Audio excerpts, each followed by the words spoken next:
Good evening, everyone. I would like to call to order the Village of Roscoe Board meeting. And we have some honored guests with us this evening. We have a Boy Scout Troop 6222, correct? And they are going to lead us in the pledge. So shall we all stand, and those who are going to lead us, if you would step forward a little bit. Ready when you are.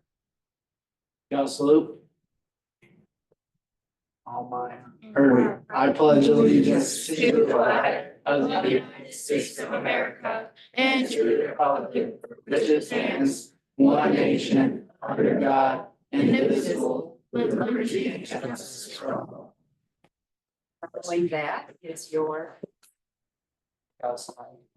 Scout oath. On my honor, I will do my best to do my duty to God and my country and to obey the Scout law. To help other people at all times, keep myself physically strong, mentally awake, and morally straight. Scout law. A scout is trustworthy, loyal, helpful, friendly, courteous, kind, obedient, cheerful, thrifty, brave, clean, and reverent. Two. Thank you. Roll call. Babcock, Here. Malaco, Here. Lux. Eddie. Simon, Here. Wright, Here. Gustafson. Here.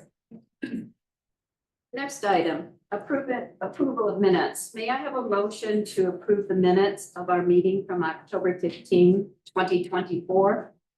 So moved. Second. Anyone wishing to make a correction? Hearing none, calling for the vote, please. Wright, Yes. Simon, Yes. Malaco, Yes. Babcock. Yes. Thank you.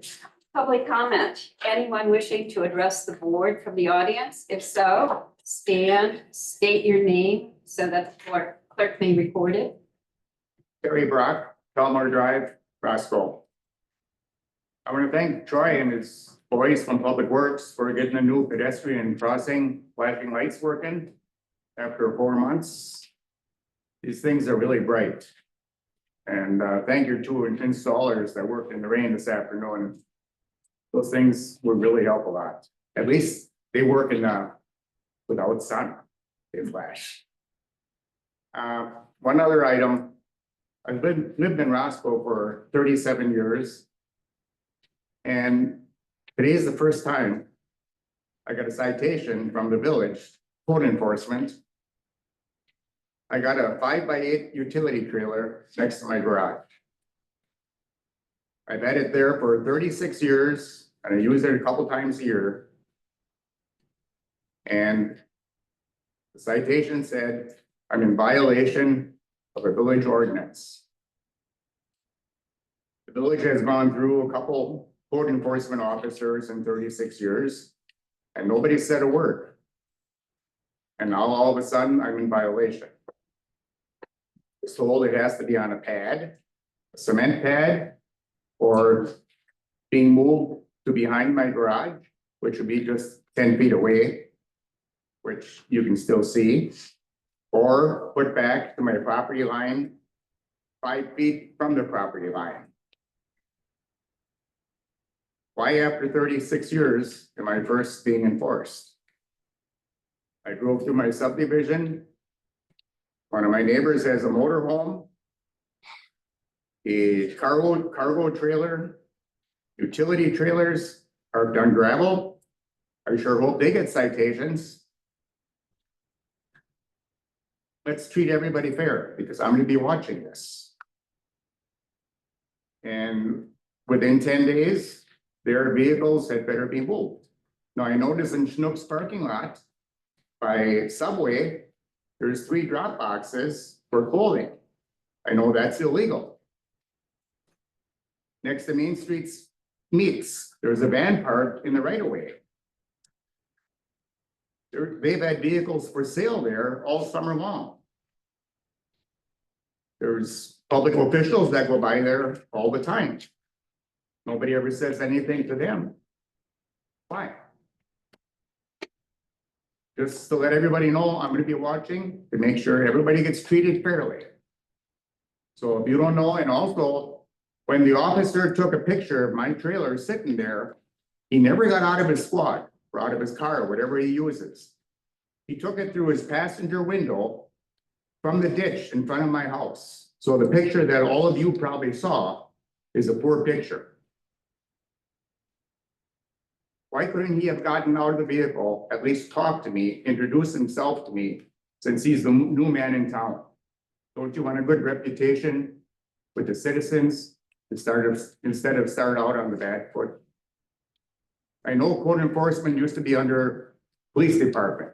They aren't anymore. Now they're under public works, I guess, or the village. Let's start out right instead of on the bad foot. Thank you, Mr. Brock. Is there anyone else who wishes to address the board? Anyone remotely? Yes, no. Okay. Before we go to our presentation that's listed on the agenda, the troop leader asked me to give some general comments as to what the obligations, duties, and rights of U.S. citizens happen to be. And I would like to invite board members to chime in when they also wish to add something. First, we have a great illustration of what it is to be an American citizen here. You have an opportunity to attend open meetings such as this, to learn or become informed as to what is happening within your community. You also have sources of information by which you can learn what's happening at the state level and national level. What do you do with that information? You use that information to make choices when you go to polls. All of you must recognize that today is election day. How many of you heard a TV commercial or two? Rest assured it ends today, but that's also part of being an American citizen, is becoming informed as to who's running and making choices as to who you want to lead you in the future. Also part of being an American citizen is doing what Mr. Brock has done. For example, attending a local meeting when you feel that there is something wrong, making an address, asking for a correction, making a appeal, have yourself heard. That is your right. It's also an obligation. It helps us to understand if we have a problem. It helps us to formulate maybe better policies. It helps us correct what may be perceived as an injustice. So those are very important responsibilities as an American citizen. Your oath that you take and the laws that you follow within your troop are also restatements of what it is to be an American citizen. You want to help your neighbor, you want to help your family, you want to be part of your community. And you do that beginning right now, as you all are. You're involved in community service. And hopefully you will continue to do that as you become young adults and raise your own family. And with all of those rights that you have, there's an obligation to also respect those same rights and duties shared by the person to your left, your right, in front of you, behind you.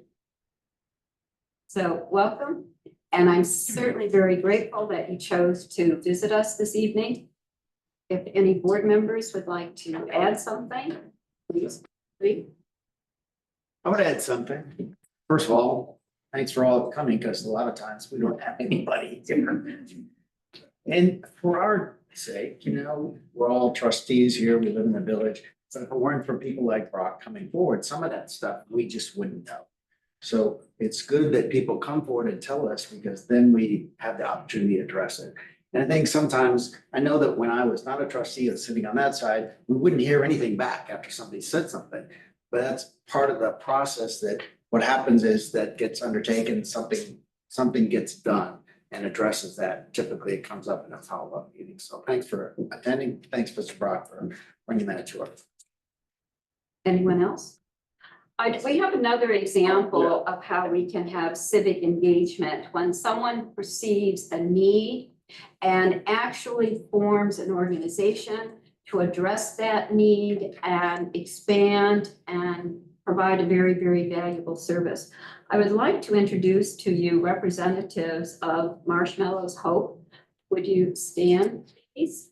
And if you want to walk forward and give your names and spell them to the clerk so that we can get them into the record. My name is Laura Kane, Laura Kane, and I am the founder and CEO. I'm Jamie Cuny, JAMIE, and I'm the Director of Operations. I'm Jill Diedrich, JILLDIEDERICH, and I am peer support and mentor. Hi, my name is Holly Humes. That's HOLLEYHULMES, and I am one of our youth mentors. Good evening, everyone. Thank you very much to the Village of Brasco, first and foremost, for having us here today. We just want to really raise awareness about a really important topic. And so in 2018, I lost my 14-year-old son to suicide. And prior to that happening to me, words like mental illness, suicide, they were unfamiliar to me. So I had to really take a look at what went wrong. And what I've learned from that is that 1 in 5 of us actually live with a mental illness. And a lot of our youth are actually at risk currently. So what we've done is we have turned the greatest pain imaginable into the greatest type of purpose. And so through Marshmallows Hope, we actually offer completely free counseling services for youth, as well as we are the only ones in the region who have now opened an intensive outpatient program in our community. And we believe in supporting the entire family unit. So people like Holly and Jill, they mentor the kids in our community, but also educate parents who may have a child who is struggling. And again, all of our services are completely free of charge. The mentorship program, what we do is we pick up kids in the community, we take them out, get them out of the home environment, take them out to eat, take them out bowling, disc golfing, and things like that. And so we just want to raise awareness to our community and let you guys know that our services are available to you guys. And we actually hold our annual disc golf fundraiser here in the Village of Brasco. So if you'd like to support us, learn more about us, there's going to be flyers out on the little shelf out there. But I'm super grateful for having the opportunity to raise awareness tonight, let you know about our new services here in Winnebago County. And is there anything that you guys want to add? No, I think it's well said. Thank you. All right. Well, thank you guys very much for having us. Thank you. Any questions about our services or anything? Laura, perhaps you'd like to give some of those out to some of the audience as opposed to leaving them out back. Okay. Sure, thank you. Thank you. And leave a couple with us, please. Absolutely. Or, thank you.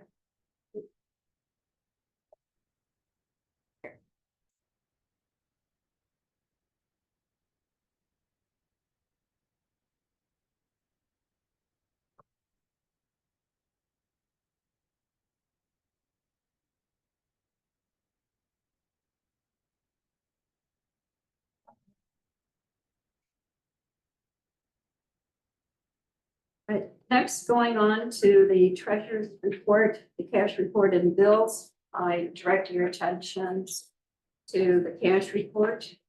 Should be there. We are being asked this evening to approve total expenditures of $493,844.53. You'll see that there are no motor fuel expenditures. So therefore, the total is, as I said, $493,844.53. Leaving at this time a balance after we paid bills, operating expense, $8,688,070.99. Is there a motion to pay the bills? So move. Second. Anyone have a question about any of the bills? All right, hearing none. Sima, Yes. Malaco, Yes. Wright, Yes. Babcock. Yes. Item number 6. Under our consent agenda, may I have a motion to approve resolution 2024 R45 declaring surplus and disposing of the 2003 Forest River travel trailer, formerly used as a command trailer by the police department. And you'll note when you go through pictures, you see how deficient it is. And so is there a motion to approve resolution 2024 R45? So moved. Second. Calling the vote, please. Malaco, Yes. Babcock, Yes. Wright, Yes. Sima. Yes.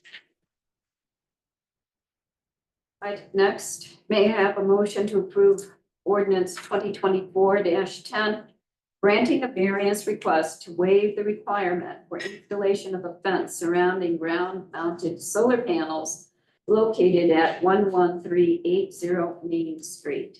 Property owner, Michael Miller. Second. Questions? Calling for the vote, please. Sima, Yes. Wright, Yes. Babcock, Yes. Malaco. Yes. Also, under the consent agenda, may I have a motion to approve resolution 2024 R46, authorizing an RFQ for qualified firms to provide services as village engineer? May I have a motion? So moved. Second. Wright, Yes. Babcock, Yes. Malaco, Sima. Yes.